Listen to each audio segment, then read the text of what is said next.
အညာသားဆန်ကားတဲ့ဘာကြောင့်ဈေးကွက်မှာအဲ့လောက်နာမည်ကြီးရတယ်လဲဆိုတဲ့အကြောင်းရင်းကိုပြောပြမယ်အညာသားကအကျန်းအုပ်စုပေါ့နော်အသွယ်အုပ်စုထဲမှာသူ့ကိုဈေးကွက်ရှင်ဖိုက်နိုင်တဲ့ဆန်အမျိုးအစားမတွေ့ရှိသေးဘူးသူကထမင်းအမအညာသားကထမင်းအမအဲ့တော့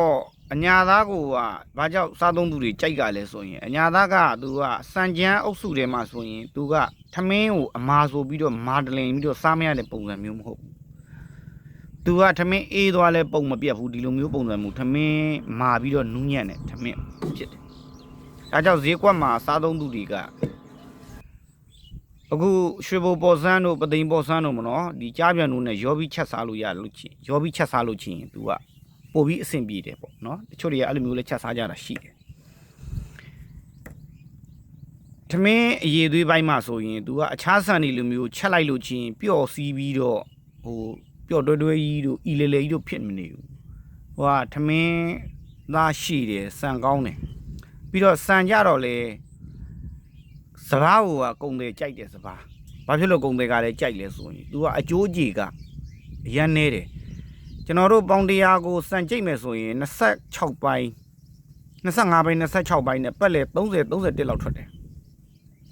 နော်စကွဲစံကိုဒီလိုမျိုးကြိတ်ခွဲလို့အခြားစပားတွေကြတော့ရ90တို့ဘာတို့တွေကလည်းသူ့ရဲ့အုပ်စုထဲမှာဝင်ပြီးမဲ့ကြိတ်ခွဲတဲ့ခါကျရင်စံကျိုးကြည့်တယ်သူကအညာသားကိုမှတ်မိအညာသားကတကယ်ကိုစပားကောင်းပြီပေါ့နော်ကျွန်တော်တို့ရေသွေးကောင်းတဲ့စပားဟိဆိုရင်ကြိတ်ပြီဆို28လုံးထိဆင်းအောင်ကြိတ်လို့ရတယ်စံကိုကြံရင်အောင်လေးအဲ့တော့ကုံတွေကလည်းဒီအညာသားစပားဆိုရင်တိတ်ပြီးတော့မငင်းဘူးရောင်းလို့ဝယ်လို့တွက်တယ်စံဆိုင်တွေမှာဆိုရင်ရန်ကုန်စံစည်းကွက်မှာဆိုရင်အညာသားစံကစည်းကွက်ထိပ်ဆုံးမှာရှိတယ်သူကရောင်းချလို့ကောင်းတယ်အယောင်းတွက်တဲ့စပားဒါဝါရန်ကုန်စီတိုင်းတို့ဘင်းအောင်တို့မှာလို့ဆိုရင်အညာသားစံကဒါစည်းကွက်ထဲမှာဆိုရင်ရောင်းလို့ကောင်းဆုံးစံအဲ့တော့အညာသားကဘယ်ကနေဆင်းသက်လာတယ်လဲဆိုတဲ့ညာသားအကြောင်းလေးကိုလည်းသိကျင်ကြတဲ့လူတွေရှိရင်ကျွန်တော်ပြောပြပင်ပေါ့နော်ကျွန်တော်သိတဲ့လောက်ကိုပြောပြအညာသားကသူကရက်90အုပ်စုကနေဆင်းသက်လာတယ်ရက်90မျိုးဖြစ်ပါတယ်ကျွန်တော်တို့စိုက်ပျိုးရေးတက္ကသိုလ်စိုက်ပျိုးရေးရေစင်းစိုက်ပျိုးရေးတွေမှာသွားပြီးတော့အညာသားမျိုးပါလို့သွားပြောပြီးဝယ်လို့မရဘူးသူကရက်90အုပ်စုထဲမှာအညာသားရက်90ဆိုတာကသူကရက်90ကိုစိုက်လိုက်တာကျွန်တော်တို့ကရက်90ကိုစိုက်လိုက်တဲ့ခါကျတော့ကျွန်တော်တို့ကျင်းညီနောင်ပုံမြင်လို့ပေါ့နော်သူကလိမ်မာတဲ့နေရာကိုရောက်သွားတဲ့ကြီးကလိမ်မာသွားပြီးတော့ရင်ကျေးတဲ့သူထံကိုရောက်သွားတဲ့ကြီးကရင်ဟိုနေရိုင်းဆိုင်တဲ့သူစီကိုရောက်သွားတဲ့ကြီးကရိုင်းဆိုင်သွားတာပေါ့အဲ့လိုအညာသားဆိုတာလည်းဒီလိုပဲရက်90ကိုကျွန်တော်တို့ကဝယ်ပြီးတော့စိုက်လိုက်တဲ့အခါကျရင်ကျွန်တော်တို့ဒီဘက်ချမ်းမှာတွန်တေးဆိုတဲ့ဒီဘက်နယ်ဘက်ကွင်းတွေမှာစိုက်လိုက်တဲ့အခါကျရင်အဲ့ဒီစပားကထမင်းကသူ့ရဲ့ရင်မြေဒေတာနဲ့ရာသီဥတုနဲ့မှကိုက်ညီတာဒါမှမဟုတ်လို့ကြည်ဒီတွန်တေးနယ်ဘက်ကထွက်လာတဲ့မြေနေထားကြောက်လားရက်90ကိုစိုက်လိုက်တဲ့ခါအဲ့ဒီရက်90အညာသားလုံးဝဖြစ်သွားတယ်နော်ရက်90မျိုးကိုစိုက်တာသူကအဲ့တော့ဒီကနေယူရတဲ့အညာသားမျိုးဓမြင့်ကွဲမှာသွားပြန်စိုက်ရင်လေထူခြားတယ်သူကရက်90ပြန်ဖြစ်သွားအညာသားဖြစ်သွားတာနော်ရက်90ကိုပြန်စိုက်ရင်အညာသားဖြစ်တယ်အညာသားကိုပြန်စိုက်လို့ရက်90မဖြစ်သွားဘူးသူ့ရဲ့အားသာချက်ကအဲ့တစ်ခုရှိတယ်အဲ့တော့အညာသားကဈေးကွက်နဲ့ကြည့်စိုက်မယ်ဆိုရင်တော့စိုက်ပြိုးလို့ကောင်းတဲ့စပားဒါပေမဲ့ဒီစပားကိုအထွက်တိုးစပားမျိုးတွေနဲ့ရှင်စိုက်မယ်ဆိုရင်တော့တောင်သူကတိတ်မကြိုက်ဘူးယောဂနည်းနည်းလေးထူတယ်ဘာယောဂတွေထူတယ်ဆိုဘက်တီးယားရွက်6ယောဂကြတယ်ဂုံကျိုးယောဂကြတယ်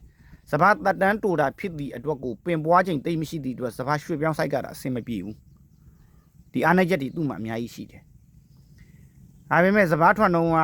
ဂယူးစိုက်လို့ချင်း80 90 120အဲ့ဒီပက်လေတွေဝင်းကျင်မှာကိုသူကလေပဲထွက်တယ်နော်ညံ့လို့ချင်းတော့80 90ဒီလောက်ပဲထွက်မယ်ကောင်းရင်120တော့ဂိမ်းဆုံးအမြင့်ဆုံးဒီလောက်ထိပဲထွက်တာဈေးကွက်မှာဆိုရင်အခြားစပားတွေနဲ့ရှင်ရောင်းလို့ချင်းအနည်းဆုံးကို2သိန်းလောက်ကတော့ဟာတယ်အခုလိုမျိုးဈေးတွေမှာဆိုရင်အခုလိုမျိုးကာလာမျိုးမှာဈေးရောင်းအနည်းဆုံး3သိန်းလောက်ဟာတယ်စပား100ရေးဈေးနှုန်းကတင်း100ရေးဈေးနှုန်းကိုပြောပြတာပေါ့နော်အဲ့တော့ရောင်းချမှုနေရာနဲ့ဒီလေသမားကဒီစပားကိုစိုက်ပြီးတော့ရောင်းချမယ်ဟေ့ဆိုလို့ချင်းသူကရောင်းချလို့တွက်တဲ့စပားဖြစ်တဲ့အတွက်ကိုစိုက်ပြိုးလို့တော့အဆင်ပြေတယ်ဒါပေမဲ့အထွက်တိုးစပားအနေနဲ့စိုက်မယ်ဆိုရင်အထွက်နှုန်းနည်းတယ်ထွက်နှုန်းနည်းတာဖြစ်တဲ့အတွက်ကိုက တောင်သူတွေမှာစိုက်တဲ့အခါကျရင်နည်းနည်းလေးတော့စဘာအထွက်နေတဲ့စဘာဆိုတော့တိတ်မကြိုက်ရှင်